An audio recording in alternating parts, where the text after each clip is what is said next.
Hey Ray, thank you very much for being on the podcast. Thank you for having me. I saw your Instagram story where you were having fun with Islam Makhachev and Magomed Magomedov. What are you training together now? Or what?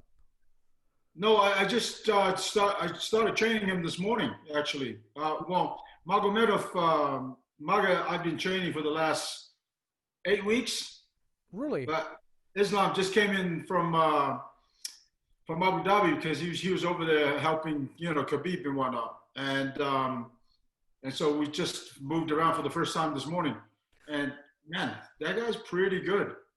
I didn't realize that Magomedov is an extreme couture. I thought he would be with Mark Henry.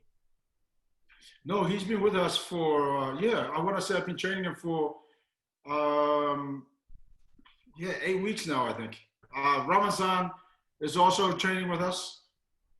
Yeah, That's great. So for people who don't know, Magomedov is he's on the same team with Magomed Sharipov, right? And his record is what 16-1, and I think he had 1-1 with Peter Yan, right? It's the only loss he that's has. correct. Yes. He's a very accomplished guy. Is he? Are you training him for PFL or he's gonna be signed one of the promotions? No, no, he's actually signed to Bellator now. Oh wow, that's I'm interesting. not sure if I'm supposed to let that out of the bag, but So wait, is it official that he signed? I don't want to break the news here. um, yeah, I'm pretty sure he's signed, but I'm not 100% sure Give me a if second. it's Hold on. fully signed.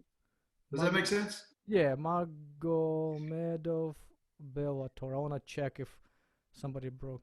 Yeah, Bellator signs Magomed Magomedov. There you go. So we're good. Here we go. Perfect. Yeah, so he's fighting December 10th. Don't break the news who he's fighting then, because I don't think it was announced. No, no, I don't know who's the opponent yet. Yeah, Gotcha.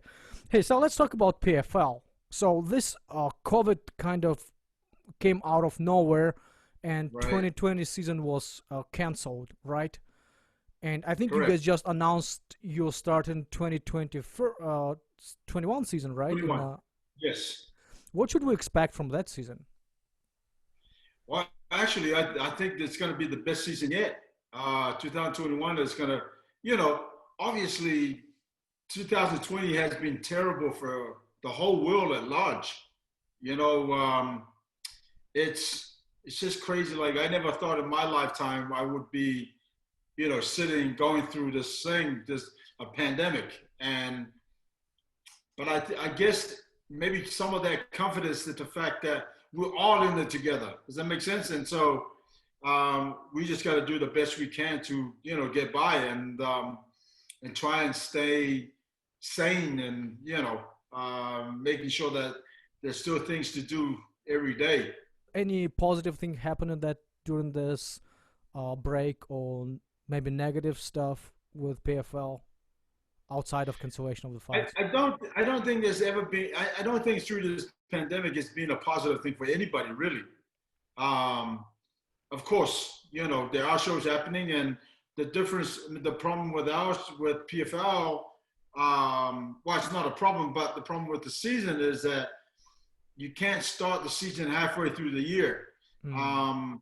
because it takes 8 months for the season to be completed, and so the season will start, and it's starting a month earlier now than what it did last year. And so the first show, I believe, is April 15th, 2021.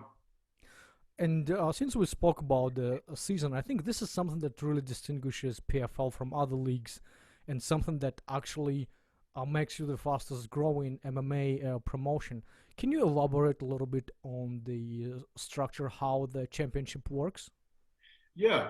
So the way the format works is it's, there's a regular season, there's the playoffs, and there's the championship. Just like baseball, soccer, and NBA, football, you name it. And so the fighters have to fight two regular season fights to earn points to qualify for the playoffs. And in those points, so uh, a win, a win by decision is 3 points. A win by knockout in the first round or submission is an extra 3 points. Second round is an extra 2 points, and third round is an extra 1 point. So the least amount of points you can earn is 3. The most amount of points you can earn is 6. No, yes, correct, 6 in one fight. Um, and so if I went out and finished the opponent in the first round in the first regular season fight, and then I do the same in the second regular season fight, then I've earned 12 points, which is the most or the highest points that you can get in the season. So then the way that works is when you earn these points, it will sit you in the bracket in the playoffs. So the number 1 seeder will fight the number 8 seeder. Mm-hmm. Yeah, you know what I mean? Yeah. And 2 will fight 7, and so on and so on. And so if you win your quarterfinals, then you move forward, and then you'll fight a semifinals. And if you win the semifinals, then you will advance to New Year's Eve to fight for the championship and the $1 million. Ray, does it mean that your roster has to be limited to a certain number of people? Because you. That's right. Okay. That's right. It's 12 fighters per division, Mm-hmm. and there's 6 divisions. And people have asked me, why don't we have, more of the other divisions as well? It's just, it's timing with TV because it makes the show so much longer. But probably in a couple of years we'll see. But there's always a possibility to add on. You know what I mean? But yeah, the division per division is 12 fighters per division. And I've seen the news. You've signed several new fighters this year, right? And for the next season from all around the world. Can you name some of them? Cesar is a guy from Brazil who's, I think, in his career he fought at 85 for a while, and he fought at the UFC as well at 85. But I think because he's a big guy, and I think his best weight is 205. So I'm pretty confident that we're going to see the best of him, especially not having to cut so much weight. You know what I mean? And of course, we have a couple of people there's fighters from England, there's fighters from Dagestan, there's fighters from Russia, there's fighters from Sweden. I think South Korea as well. Yes, a fighter from South Korea, Song Bin Jo. That guy is actually a little bit, he's a little of a star in Korea, in South Korea. He's a model. He does TV shows and things like that. So, but yeah, no, he's actually really excited. Just talking to his manager and some of the things that he's texted me personally. He's really excited for the season, and that's why I think this season is going to be the best season yet. Right. So, how do you guys compete with other promotions for talent? Is it like a secret sauce outside of the $1 million that you give the winner? Well, I mean, this is the thing. When somebody becomes a free agent, so then we're in the mix of those conversations, and some fighters choose a certain place and money, and other fighters will have different reasons why they go to certain places. But obviously, the number one reason is not only make a name for himself, but also earn money to provide for their families and whatnot. Because a lot of these guys, they have kids and wife and that kind of stuff. And so a lot, what I find is that it's all about making sure that we're offering something that it's not only pleasing for them, but also allows them to earn the $1 million at the end as well. And for people who don't know, so this fight is not just earning $1 million, right? Every fight they actually earn money. It's That's correct. So every fighter has their own different contract depending on who they are. Um, and so most fighters, a lot of these guys will go home by the end of the year. They'll make $1.2 million, $1.3 million. So it just depends on who the fighter is and how much higher he is in terms of recognition and how many fights he's had and who he's fought. So that's the difference in people's contracts. And then of course at the end, $1 million on top of that. So a lot of these guys, whoever becomes champion, they're going home with $1.3 million.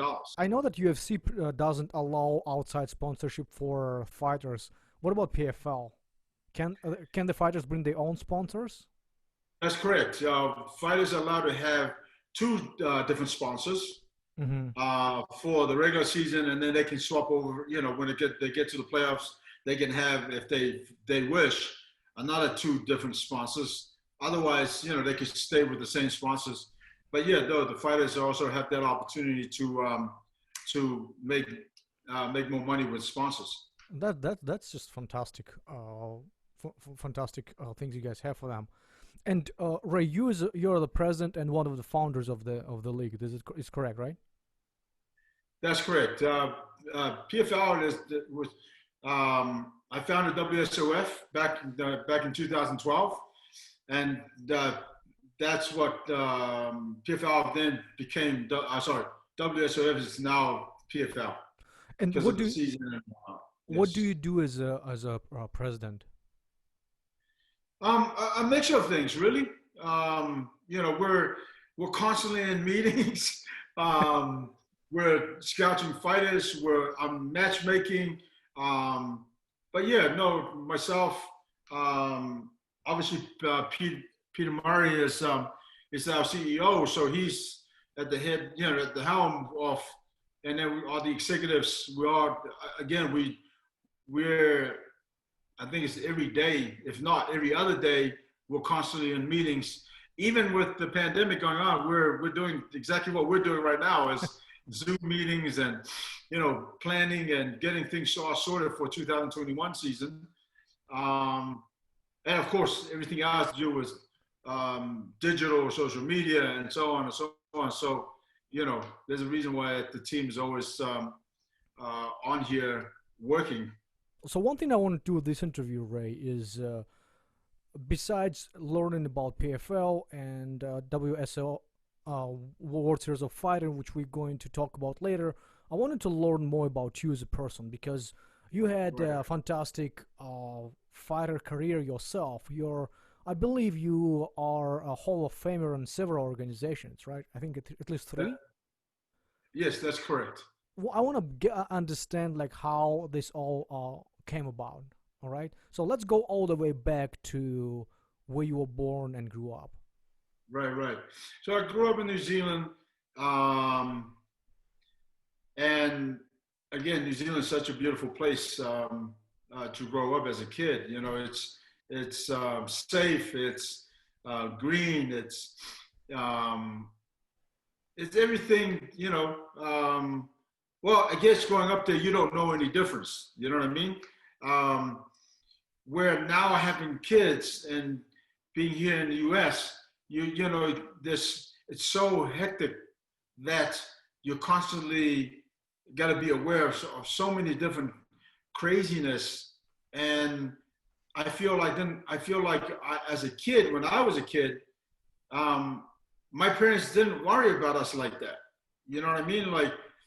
I want to say 6 months ago, probably about 10 miles from here, a little girl was walking home and this car pulled up and tried to pick her, take her away. Fortunately, there were people on the road, so they saw and they came running and helped and whatnot. But, growing up in New Zealand, there was none of that.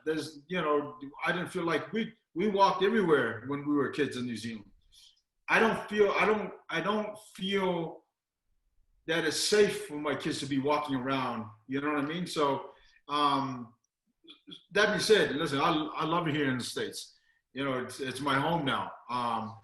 but at the same time, you always got to be, like I always tell my kids, it's better to be safe than sorry, right? Yeah. And but New Zealand was a beautiful place to grow up in, and you just felt free to do, pretty much to be free as a kid, just do whatever. What's your favorite childhood memory? That's a good question. Um,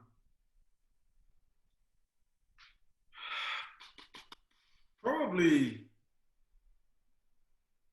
probably sparring, because I was sparring my cousins and brothers when I was 5 years old. So, so at 5 or 6 years old. So at five, my dad, gave me my first boxing gloves, and so I was sparring my cousins that were and brothers that were 6, 7, 8 years older than I'm sorry, 8 years old, older than I was, and it was fun. I enjoyed doing that, but I guess and again, it was just the freedom to just be a kid, you know. When families would get together, we would play Indians and Cowboys with sticks, you know. We didn't have toy guns and whatnot. We got a stick and we're running around. And you were happy, right? Like it's right? crazy, Yeah, right? no, we were happy. So I think it was just that freedom of just being yourself. And you coming from the family of fighters, I think even your grandfather was a boxer, right? Is it correct? That's correct. Especially on my dad's side, Mm-hmm. um, they come from a line of warriors and fighters and boxers and whatnot. And the funny thing is, as a kid, it never crossed my mind that I wanted to actually compete or to fight in the ring or in the cage. It never crossed my mind. But as a kid, Um, you only saw maybe boxing, right? There wasn't even there wasn't MMA yet, right? It was some Bruce Lee movies, right, and boxing on TV. you've done your homework, but that's correct. So, I believe it was at the age of 7 or 8. My dad rented a Jackie Chan movie and a Bruce Lee movie, and Hmm. I was hooked. I just thought, wow, I want to do that. Uh, you know, um, and so at a young age, I fell in love with martial arts. And the funny thing is, um, I was the first in the history of my family to go from boxing to kickboxing to martial arts. And I still remember this day when I think I was fighting for the South Pacific title or Australasian title, one of those two. And my cousins, who I love dearly, they came to watch. And and because the first 4 or 5 fights are amateur fights, Hmm. then it goes into the pro card, the main card, which was all professional fighters, and there was like in the main card, I think there was probably 7 fights, something like that, right? And I come down to see them after the second pro fight. They weren't laughing anymore. They were laughing during the amateur fights, but during the pro fights, they realized um, because guys were throwing elbows and the kicks were a lot more grueling, and there was shin to shin, and they was going. They're like, "What in the world is this?" Because um, they've only seen this kind of thing, and that was their first kickboxing fights that they have actually gone to live.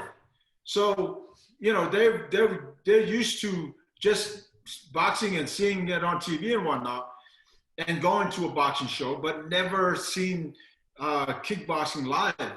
And now you got guys all they got is boxing gloves, and the rest is their elbows, knees, clinches, throws, low kicks, and they were shocked, which was surprising me because it was only then they realized how real this was. And anyhow, I was the main event that night. So I go back because, I just came out to check on them like 3 hours before I came out.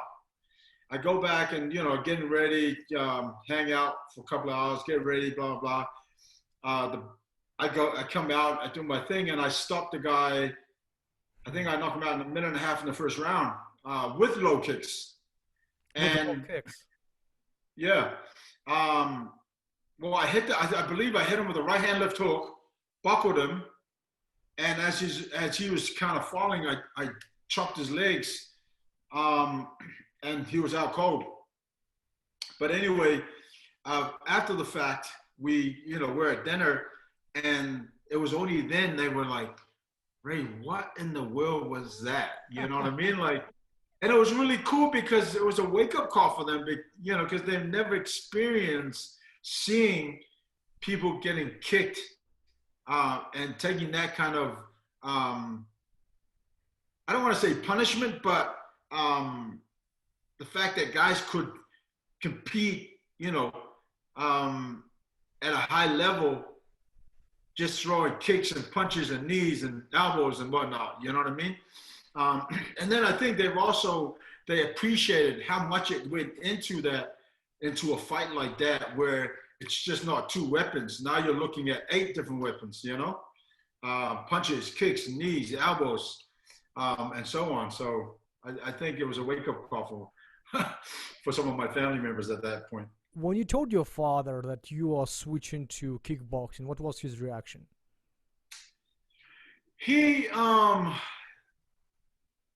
I don't think he realized, I think he heard the word kickboxing, but I think part of him just heard boxing. Then he hear the kick part. Then he hear the kick part. And the funny thing is, it was only when I fought for the national amateur title that I told my parents that I was fighting. Prior to that, I didn't tell them that I was already fighting. And I had fought 3 amateur fights up to that point. So they didn't see any bruises or anything, or you were so good that knocking people out before they hit you? Yeah, no, they didn't see anything like that. Yeah, and by then also, I was already living in my own apartment. You know what I mean? Oh, okay. Got it. At the age of 18, I believe it was. Got it. So, but I never told him that I fought. It wasn't until I actually fought for the national amateur title that I told them, and they came to that.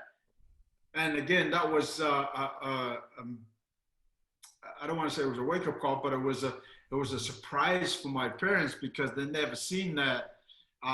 They've never been to a show live like that before too. And then that happened. And did you win? Yes, I won the national title. That was my first bout, and obviously my parents were quite proud and happy. But afterwards, when we got home, they were asking so many questions about what made you take up this kind of fighting. How did you start? When did this happen? And so on and so on. You know what I mean? And but yeah, no, my dad was happy because I think because I won the title. Yeah. That's kind of like right now. Right. Everything else that if I didn't win the title, he probably say, "Hey, why did you get into this and that?" I was thinking if you didn't win, the conversation would be a whole lot different. Right. Yeah. So that was the first time you felt the belt on your around your waist, right? How did it feel? Walk somebody who've never experienced that through this moment. To this day, it's still I even though I've won I won 6 world titles. I've won Oscillation, South Pacific, amateur and pro national titles. So I've won over 9 different titles. bouts. And the bout that sticks out the most, or the feeling that I got, and I felt like a champion, was my amateur title. Was my Interesting. first amateur title. And maybe because it was the first time I've ever experienced being a champion, being known as a champion, having that belt around my waist. So yeah, it was really an amazing feeling. I for memory, I don't think I slept that night. You know what I mean? Like Yeah. I was just laying in my bed going, "Wow, this is But yet that was my national amateur title. That wasn't even my national pro, let alone a world title. But that feeling I had as a champion, I couldn't, even though I was so proud and so thankful and so grateful for the opportunities and for being blessed. Again, I thank the good Lord every day, but just being blessed to be able to do what I do and to be as regarded as good enough to win these titles. Um, the feeling of being champion never felt the same since that amateur title. Hmm. But of course, I obviously was very grateful and blessed to have won all these other titles. But I never was able to capture that feeling again. Hmm. When did you realize you want to do this for living, actually?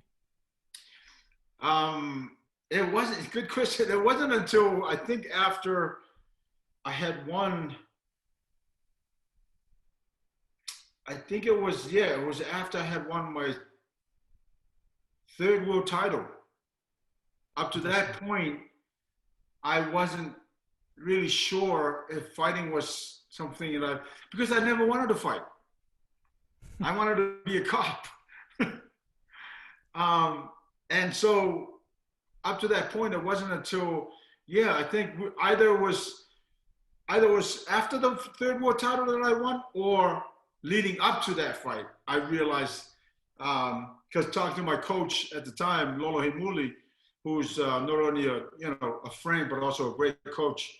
Um, him and I sat down and talked about it, and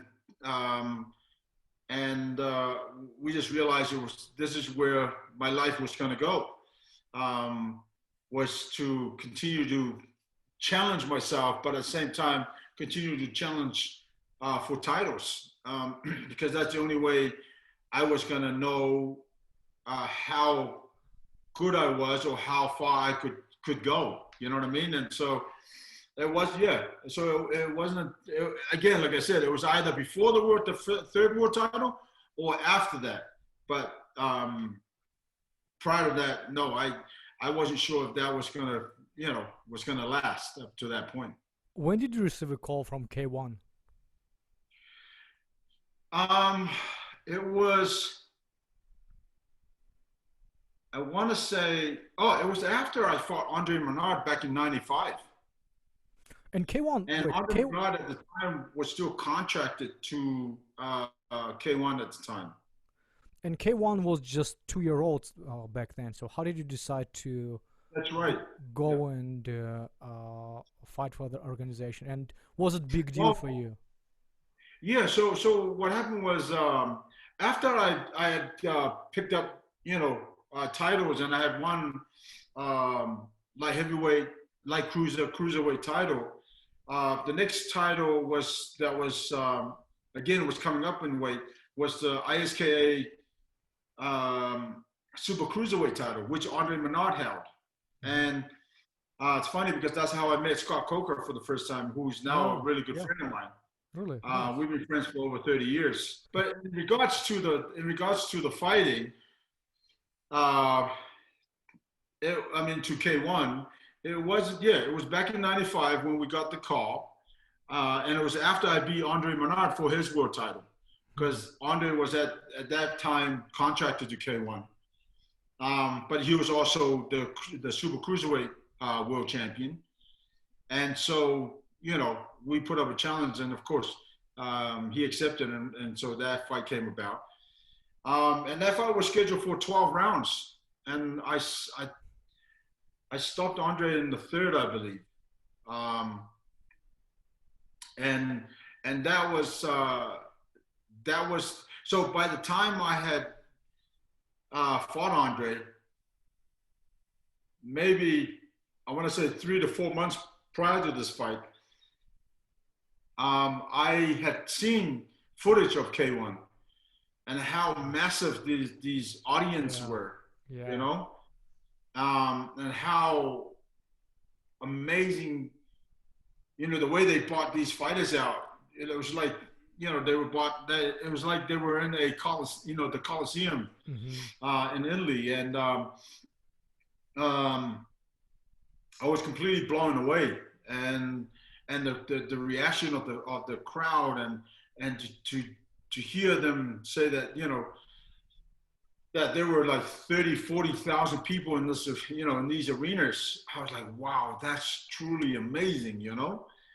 And so so then I, you know, obviously, like, I was starting to pick up titles one night, and I was like, you know what, one of these days I'm going to be one of those guys. And you know, I saw Peter Edge, and there's Who's, Mike Bernardo, Jerome Lebanon, all these guys, Andy Hook, Sam Greco, and all these guys, right? Francisco Filo, and I was like, man, one of these days I'm going to be one of those guys. And then the opportunity to fight Andre, and then when I beat Andre, I think a month later or 2 months later, we get a call to go see Mr. Ishii. And the fun thing is, I had a fight scheduled to fight in Hong Kong for the World Muay Thai title against, I believe it was K-1 Walker from England. And so we kind of, you know, put those two together. I was like, okay, you know what, we would go to Japan for a week and then go to Hong Kong and spend, you know, like a week and a half there before the fight. So that kind of all, you know, went together. I mean, it blended in really well. Or should I say, you know, it suited our plans at the time. And but yeah, that was when that phone call came, was after beating Andre. And wasn't your first fight Ernesto host? Yes, it was.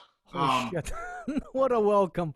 That's cool. Yeah, you know, unbeknownst to me at that time, you know, K-1, you get signed, and you just get thrown in the deep end, you know, against the Lions. But it was good though, because I went to K-1 undefeated with 5 world titles, and I never knew how to lose. You know what I mean? I had won every fight up to that point, and I think I was 21 or 22-0 with 6 world titles. And then, of course, the lead up, I mean, no disrespect to Ernesto, because, you know, I got nothing but love and respect for Ernesto. But everything in that training camp was, everything you can think of went wrong. You know what I mean? That being said, you know, I went in there and experienced my first defeat. And it was crazy because after that loss, I couldn't wait to get back in there. I wanted to, like, get back home, get back on the road, get in the gym, and get ready and get prepared, because I was, you know, it drove me, it gave me another boost of hunger, experiencing that first loss. And I couldn't wait to fight again. And you know, I could have fought Ernesto again too. But you know, it was that's the feeling that I had from that first loss, because, like I said, up to that point, I hadn't tasted defeat yet. So I was 22-0 with 5 world titles and hadn't tasted defeat. So tasting defeat for the first time. But I mean, if you want to lose, you got to lose to one of the best. Yeah. There is no shame in that, you know? Right?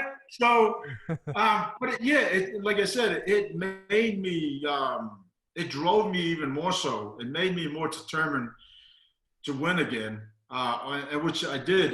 The next fight, I went in there, and I think it was against Peta, and he was a Seto champion or world champion, and I think I stopped him in this. It would have been it's either the second or third round. But then the fight after that was against Jerome, and I stopped Jerome in the first round. So that was like the beginning of my K-1 career, which I enjoyed every minute of that part of my life and that journey through through K-1 and whatnot, because it was to this day it's probably some of the best years of my life. In terms of, I was traveling the world, I was competing against the best of the best. I'm fighting in 50,000 capacity arenas, 80,000 at the Dome, Tokyo Dome. You know what I mean? And so millions and millions of people from around the world watched it. It was just crazy. It was just fun times. And, Inertia and I, was it 2016? Inertia and I, myself, Inertia Hus, and Branko Cigatic, may he rest in peace, were inducted into the International Martial Arts Hall of Fame together. And we were talking about how amazing those days were. They were fun days. They were, in terms of the competition, it was just the best of the best at that point of kickboxing. And it was just, it definitely is one of those highlights that you leave this world and be really thankful and grateful for. And you went out, and I think you won 2 Grand Prix for in K1. Is it correct? I think I was in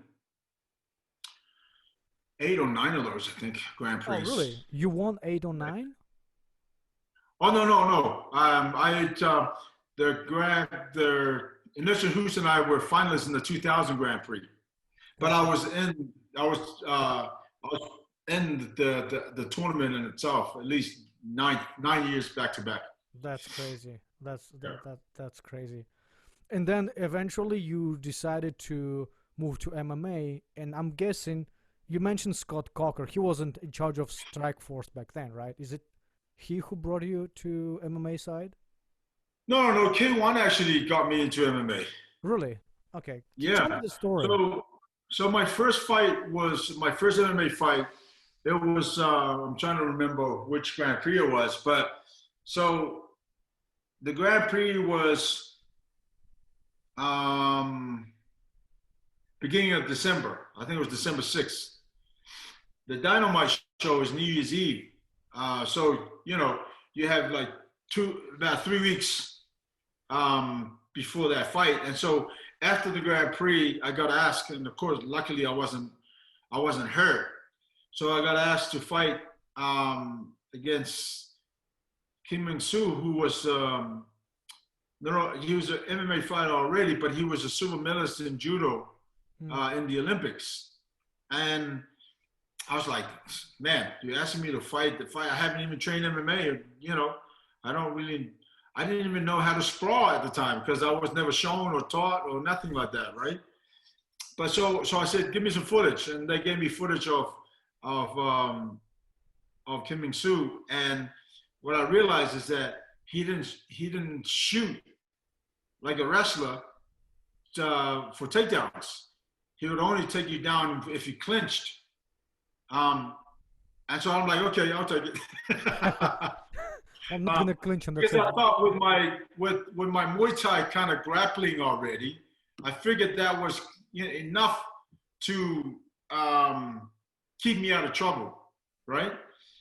And then of course what we did in those 2 weeks was 1, 2, 3 sprawl, 1, 2, 3, 1, 2 sprawl, like constantly, everything we did was punch, kick, sprawl, kick, punch, sprawl. Like that's all we did for that 2 weeks to get ready for that.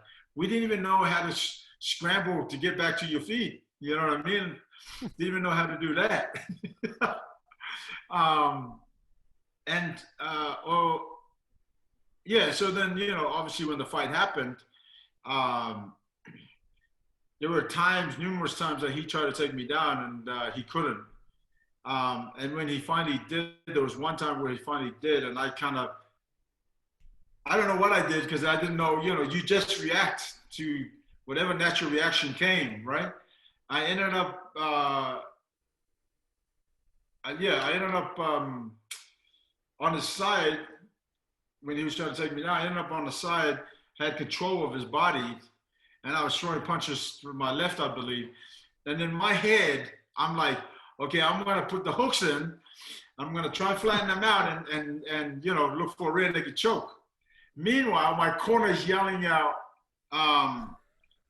get the F. I mean, they were cussing black and blue. Get the F up. What are you doing? We know you. Don't even think about it. Get up, get up. I was like, okay. So I got up, and not long after that, I knocked him out with a head kick. But yeah, you know, that was the beginning. That was the first time I had tested or tasted what MMA was. I had watched many of fights in MMA, because I would go to Pride and, you know, watch all the Pride fights and whatnot, because at that time, K-1 owned 20% of Pride, I think it was. Mm-hmm. And so we would go to the shows, but fighting in I think it was Heroes. Yeah, it was K-1 Heroes. That was my first taste of MMA. Mm-hmm. And I was like, I can do this, you know? And most of the fights I've had, I wish I know what I know now about the ground, you know, with jiu-jitsu and wrestling and whatnot. Because I remember when I first joined Extreme Couture, which was 13 years ago, I believe. And I remember sparring one of my friends, Jay Heron, who, you know, he fights at 170, so he walks around like 185 kind of, you know, weight. He took me down, and he was so heavy. Like, you know, and I was like 250 at the time, 255. I could barely like lift him, because he just, you know, because Jay comes from a wrestling background. That's his space. And I could barely move him off me. And I was like, wow, this is crazy. So what I did is I dedicated myself a year to wrestling. And I would wrestle 3 times a week with Brian Kick. May you rest in peace. But he was a great coach. And he was coaching at Extreme Couture at the time. And so that's how I learned to wrestle, was for a whole year, I would go into wrestling 3 times a week. It was Monday, Wednesdays, and Saturdays, I think it was. So when did you officially finish your career? 4 years ago, something like that. But it was a kickboxing fight. I won that fight, and but yeah, it was long overdue, should I say? How does decision come to? How do fighters come to that decision? Let's just say, because I've seen. And we've seen many times that fighters continue fighting, even the most dominant. They don't know where to stop. I think they Past the prime. Yeah, they probably miss that feeling of being engaged in this action, right? Is that what's happening? I think what it is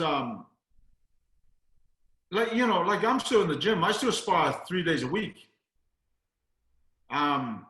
You know, in our gym at Extreme Couture, I mean, we're sparring Ronnie, Carl, Marcelo, Francis Ngannou, Misha Shirkinov, Brad Tavares, you know, the list goes on.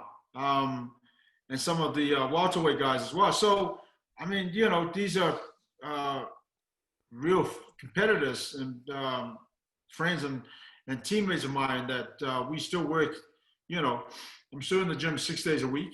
So, I mean, to answer your question, when do you know? I think as a fighter, you really don't know until you go in there and you go, and everything doesn't react the way you should, the way that your body should react. You know what I mean? And I think that's when you know. For me, like the only reason I still could have fought. I mean, I can still fight now. You know what I mean? But funny enough, I got offered a fight end of January, I think it was, in France. But some things said, it just wasn't worth my time. The kind of money that they were offering it, I was like, no, that's, I'm too busy to kind of just, give up everything and focus on a training camp. Now, if the money was right, yeah, I'll make it work. But yeah, it's just not worth my time. But that's because, and I'm going to be 50 in February next year. Yeah, that's why you had your last fight 4 years ago. That's quite a bit. You went pretty far. You almost like what's the name of the Hopkins? Bernard Hopkins. How old was he when he had his fight? Yeah, but yeah, I think some fighters, and again, I haven't experienced that because I feel like I'm still quick enough and I still work in the gym. I'm still sparring. So I don't feel that yet. Now there's going to come a time where even sparring the guys in the gym everything is not going to flow like usual. And my timing is going to be off. And then I'm going to go, yeah, maybe it is time then to slow down. But right now I still love it. I mean, it's just part of my life. And like I said earlier, like, I thank the good Lord every day and so grateful, so thankful that I get to do something I'm so passionate and love so much. And that comes from competing to coaching to my team and I running PFL and, just very, very grateful and blessed. So tell me about your transition to World Series of Fighting. Did you start it or you joined them right in the beginning? No, I started it. Interesting. Why did you decide to start it? Well, because at that time, K-1 had actually just filed bankruptcy. Yeah. Owning me and a bunch of top level fighters and millions of dollars. And then I had some friends that were looking, that also were looking to fight. And I was like, you know what, maybe. And I had thought about it maybe 8 months prior to this, but it was just a thought, and something clicked that day. I was doing an interview and something clicked that day, and I was like, okay, I'm gonna go ahead and do this, because I always believe when something is constantly in your mind and constantly you constantly come back to, then there's a reason why, you know what I mean? And so I talked to another friend of mine at the time, and we put a few things together, and within a week we had an office, and within a month we already had other things going, and then I think within 2 months we started slowly adding a roster together. Within 3 months, within another month of that, we were sitting, in the head office of NBC in New York. So, walk me through the thought process. K-1 was a 10-year-old organization that just filed for bankruptcy, but here you are thinking that you and your friend can actually build the same organization that will be more successful. Where does that confidence come from? Was it that you guys knew something that they didn't, or you saw the mistakes that they made and thought like, let's fix it? For me, I didn't think that I was going to do something more successful, more better than them. Mm-hmm. I just looked at what was, at the fighters that were free agents, and thought, because this is one of the questions that was presented to me at the press conference. Well, why did you feel there was a need for another, MMA promotion? And I said, well, all you got to do is look at my roster. I had Anthony Johnson, I had Andre Arlovsky, I had John Fitch, Jake Shields. The list went on. And when you have those kind of names, when you're starting, there's a reason why we are supposed to do a show, right? Or start putting a promotion together. It's because all these fighters were available and they were all free agents. And so, again, like when I thought of doing it, part of that too was because I didn't want to leave the fight game. I didn't want to be detached from martial arts, meaning, and I've had this question posed to me as well, like, well, how do you find retirement, and are you itching to get back in there? Do you miss it? Well, no, I actually don't miss fighting because I'm still in the game. I'm coaching. Myself and my team are running a league, fight league. So maybe subconsciously part of that was because I didn't want to be away from the game. I didn't want to be one of these guys that retired and then not part of it. You know what I mean? And then of course the satisfaction of being able to provide that opportunity to somebody, like the opportunity that K-1 provided for me, it's just the most rewarding feeling to know that you can give somebody this opportunity to fulfill their journey as well as fighters. And so that's how that kind of came about. And again, like I said, it was like, the mindset wasn't to challenge the UFC or Bellator or anybody else for that matter. The mindset was to provide an opportunity for other fighters and continue to challenge myself. Because I feel the more we challenge ourselves, the more we're gonna grow and learn from the mistakes we make and continue to grow like that way. Because there was enough talent to have WSOF around, which is now PFL. And again, for me, the mindset of paying respects to those who came before you, well, the UFC did an amazing job providing those opportunities to a lot of us. I mean, if the UFC wasn't so the giant that they are now, and then we might not have the opportunity to do what I do. You know what I mean? So in that aspect, I'm so grateful to them and thankful. But at the same time, we also are doing our thing and growing PFL to be one of the best leagues in the world. And take me behind the curtain of the promotion. How does the promotion operate? Like, what are the primary sources of revenue, and how would you break it down per percent of total?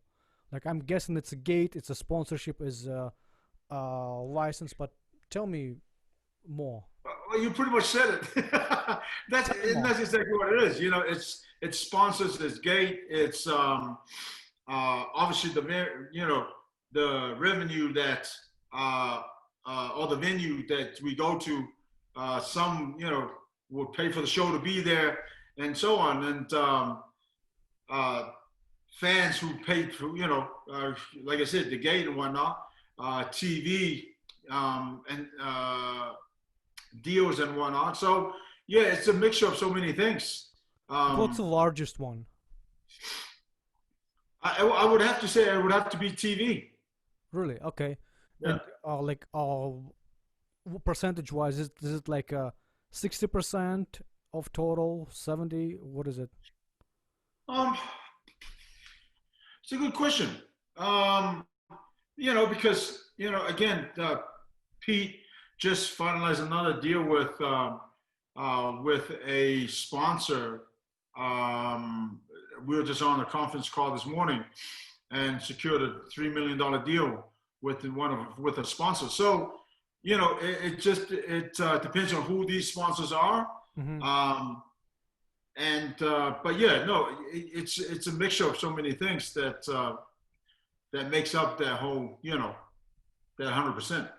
How do you convince the TV executives to pay for your content when you just start in the organization?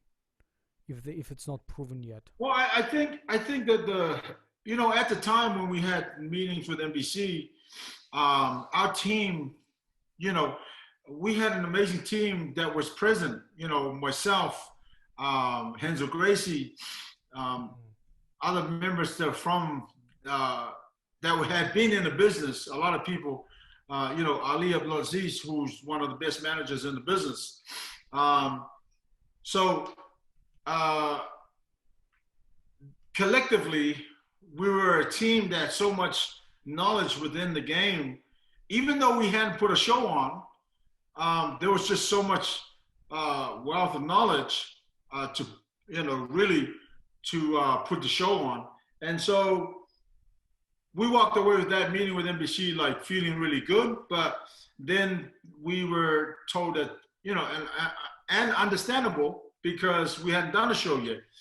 But they wanted us to do a time buy for that first show just to see how our team put on the show. And of course, when they saw how professional my team was, or our team was at the time, and of course now today it's a whole different ball game because we have so many executives that have come from the sport world. For example, when you look at production and whatnot, George Greenberg, who, it's an amazing producer director that's done, shows and also MMA for so many years. Worked that I think was one of the first guys that did UFC on Fox and whatnot. And so, so the wealth of knowledge we have today, it oversees what happened back 12 years ago. And back in 2012. And so that's how that whole process happened. And we were able to after the first show, and then we were with NBC for at least 4 or 5 years. And then of course now we're with ESPN. Congrats! It's obviously it's a big. I don't know if it's an upgrade, but I'm sure I feel like it is upgrade from the money perspective. So I want to learn a little more about your coaching career. Like at some point you transitioned from fighting to coaching, right? How's being coach and seeing your fighters out there in the octagon different from fighting yourself, like emotion wise? I guess it's kind of like seeing my brother Ronnie fight. There's so many things you want to, you feel like you want to jump in there and help him, but you can't. But yeah, no, I mean, like I'm always proud of my guys because they always put in the work. Win or lose, without a doubt, my guys would always be there to fight. You know what I mean? And that's one thing that I'm super proud about is that I'm able to kind of help them grow as a fighter, as a person. But being a fighter is like it's either you have it or you don't. And thankfully, all the guys that I work with, they're true fighters and they're true warriors. Like, they're willing to bang to the bitter end. And so it's always rewarding to see them win. But at the same time, you also got to take the wins and losses because that's just part of the journey, part of the game, part of life,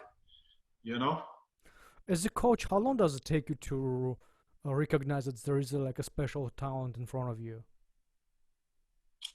Sometimes it's the first time you move around with them. Sometimes the second. But yeah, you know right away. What do you think is some other sources that needed besides talent? Obviously, talent, hard work. What else is there? Like, what makes a champion? You gotta have what it takes to dig deeper. When the tough gets going, you gotta be willing to keep going, because There are times where you're going to go in there and the fight's going to go your way and you're going to win. There are times you go in there and it might not go your way. Now you got to dig deep to, fight out of that hole to win. And sometimes it's really about challenging yourself, because you'll see what true warriors are. There's people that continue, like, even when they know they've lost every round, but they continue to get up. As they say, it's not how many times you fall, it's how many times you get up. And Brad Tavares is probably the perfect example of what a warrior is, because his last fight, he went in there hurt, but man, that brother fought his backside off to the bitter end and lost on a decision to an amazing fighter who's now the UFC champion, Adesanya. But Adesanya is he's a special champion athlete. But Brad is also one of these special guys who wasn't willing to quit, and that's how you find champions, is by seeing them. No matter how tough that is, they're gonna come out on top. Meaning that they're gonna fight to the bitter end, and that's when you see champions and fighters. You know what I mean? And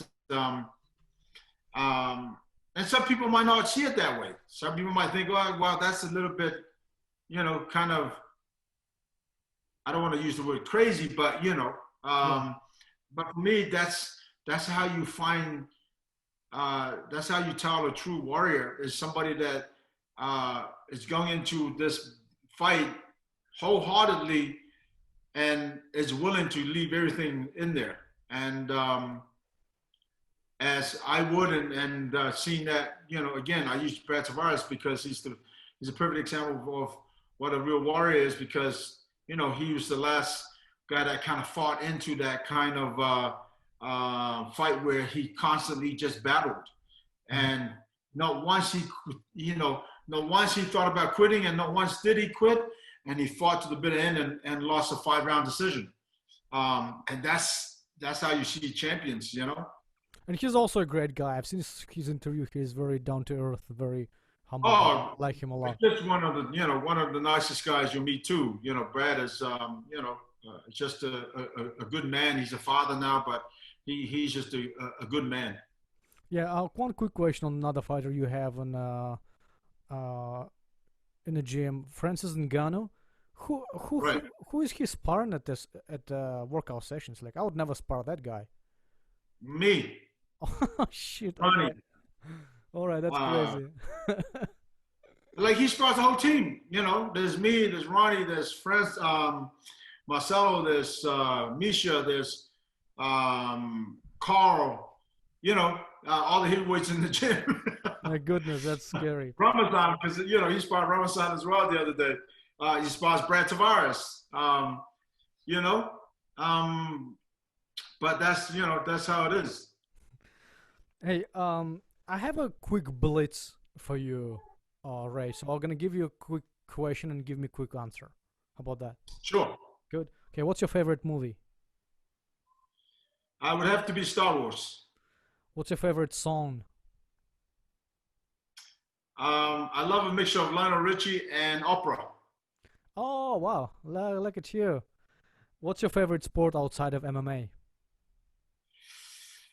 You should say rugby. To play tennis. To watch rugby for sure. Here you go. And of course boxing. Kickboxing, MMA. What's your favorite country to visit?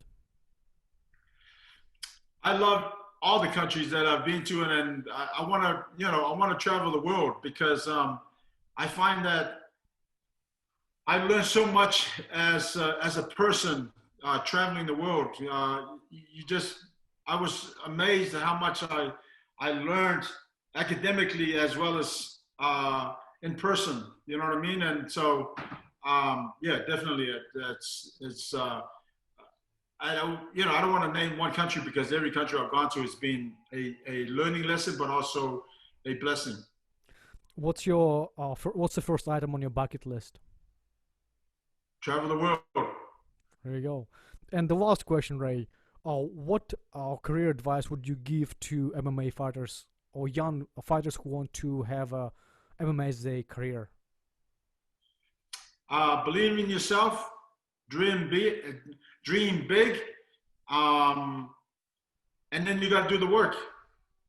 That's really the bottom line. You got to want it. You got to have the passion for it. You got to do the work. And of course, without discipline, there's no success. Well, that's simple. Ray, thanks very much for the interview. I really appreciate your time, man.